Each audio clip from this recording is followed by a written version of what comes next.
Romy Schneider, c'était une actrice qui n'est pas de notre génération. Et son fils, qui était chez ses grands-parents, s'est empalé, que Dieu ait son âme, s'est empalé sur les pics du portail de chez les grands-parents.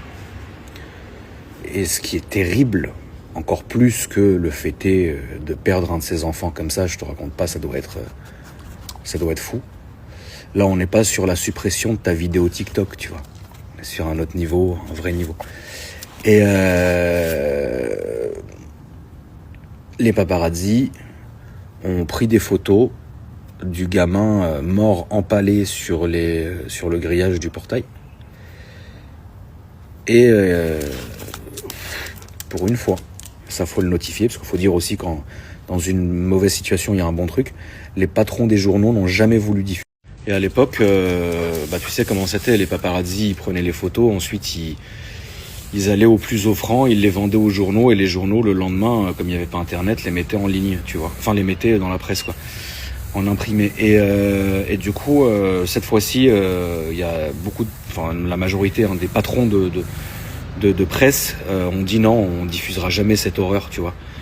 Maintenant, je vous jure que une photo comme ça, du fils de quelqu'un de connu, je vous jure que vous la vendez tout de suite à des gros blogueurs bien dégueulasses, tu vois. Ça, c'est un truc que je comprends pas. Je peux tout comprendre, la famille, je vous jure, ça veut dire... il y a beaucoup de choses que je comprends, même des choses qui vous choqueraient. Ça veut dire, si je vous disais que je peux comprendre certains trucs, etc., vous me direz, ouais, quand même, tu vois, mais ça, par contre, ça, c'est au-dessus de mes forces, tu vois. Ça, ce truc-là, c'est dégueulasse.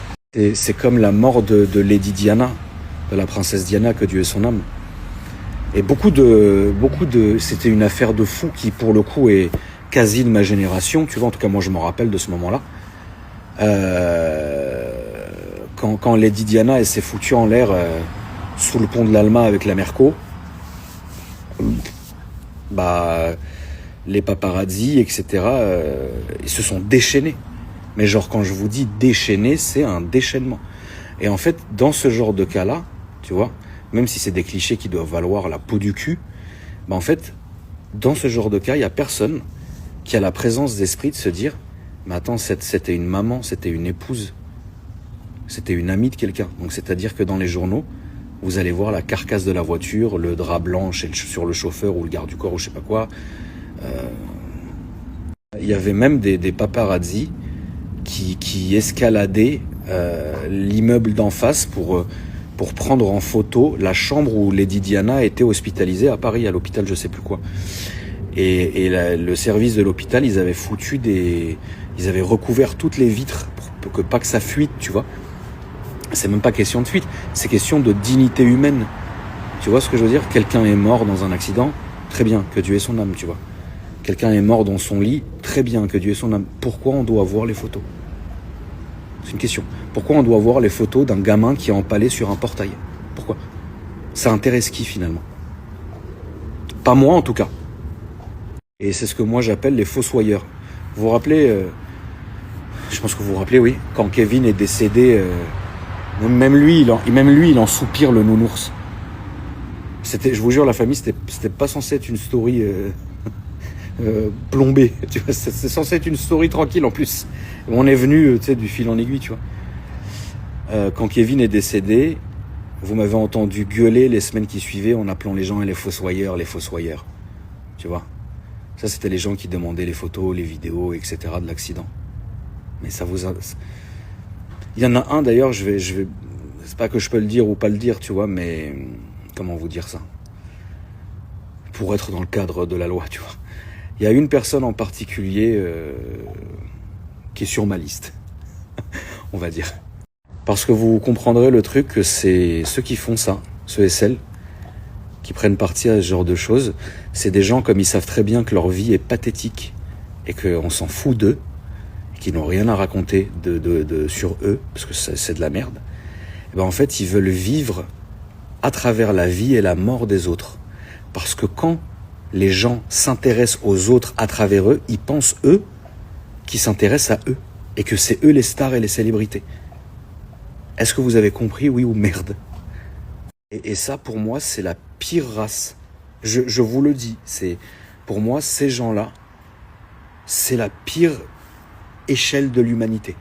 Moi, j'appelle ça les fossoyeurs, tu vois. Ceux et celles qui vont absolument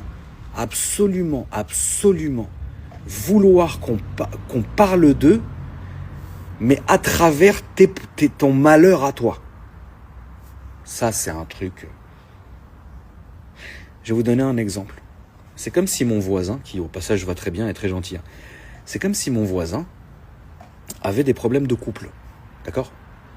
Et que moi, j'en faisais des stories tous les soirs jusqu'au point de capter votre attention et qu'au final, moi, je foute une merde monstrueuse dans son couple, mais que tous les soirs, en voyant mes centaines de milliers de vues de stories, je me dis « Ah, les gens, ils m'aiment en fait », mais pas du tout. Et les gens ne se gêneront en aucun cas de vous épargner, je vous le dis. Pff, frérot. Tiens, ça c'est pour toi. Tout prétexte est bon pour te calomnier, pour te diffamer, pour te salir. Que tu habites, que tu sois, j'allais dire le président, mais c'est pas une ref. Non, faut être, non mais c'est vrai. C'est pas, avant on disait, on dirait t'es le président, c'était une ref. Maintenant, là la ref, frère. Excuse-moi. Hein. Que tu sois, je sais pas qui, frère, ou un mec random dans un village en France, dès qu'il va t'arriver un malheur, ou dès que les gens peuvent parler de ton malheur, ils le feront déjà. Et crois pas que ils vont te soutenir, pas du tout. et du coup, putain, comment on en est arrivé là encore? Comment j'en suis venu à parler de ça? Parce que je me rappelle que j'ai commencé à parler du jardin, ensuite j'ai parlé du chien, ensuite j'ai parlé de la vidéo que j'ai faite, ensuite j'ai parlé... Ah, je sais, j'ai fait le... Putain, le cerveau, il va mal. Hein. Ensuite j'ai parlé des gens qui avaient des anciennes voitures. Ensuite, j'ai parlé des gens qui se faisaient pourrir sur les réseaux parce qu'ils n'avaient pas des voitures chères ou pas des voitures de dingue ou des voitures neuves. Et ensuite, j'ai parlé des mauvaises personnes, des fossoyeurs. Et voilà, on en est arrivé là. Comme quoi, c'est dingue, hein.